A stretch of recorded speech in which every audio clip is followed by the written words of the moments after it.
La la la la. Oh, yeah, yeah, yeah, yeah.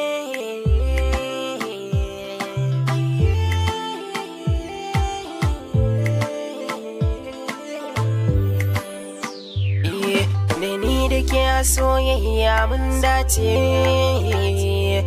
ruhi da zuciya ta ke kika sace. Ƙaunar kice ta sanya har na dimauce, mai furta kalmar in barki ya zauce. Kan san ki bani ji tamkar na kurumce, samun ki guna kawai shine sa'a. Na miƙa kaina a so na yi mu bai'a, fadar kina iso tilas na yi da'a. Kuma duk abinda zaki ce ban cewa a'a. Alƙaliya a fannin soki shari'a, ke ce zaɓi da haske na raina gunsan ki ba kai ni ba.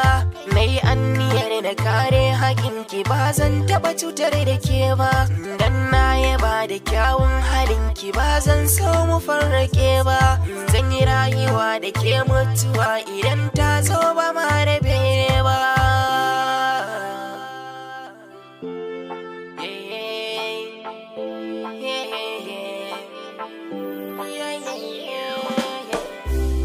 Duk abin da ranki ke so zanai ko da baki ce na yau ba.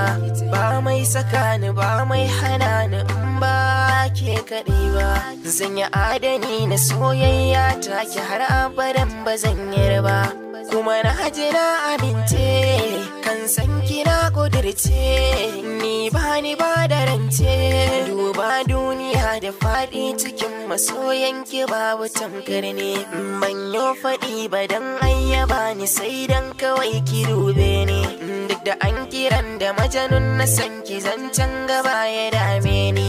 Ni dai rashin ki shine kawai ki sa zuciya ta yau rauni. Na yi alkawar zan zauna da ke idan har da rai cikin jikina. Ke zana baiwa kauna da dukkan farin cikina. Ke ce tauraruwa a gona, suna kena cikin jikina. Ashe dai zuciyata ta zama taki, so ne ya shiga tsakani. Zanai farin ciki in na ganki ko da ina alheri. Kin zama mahadin rayuwata.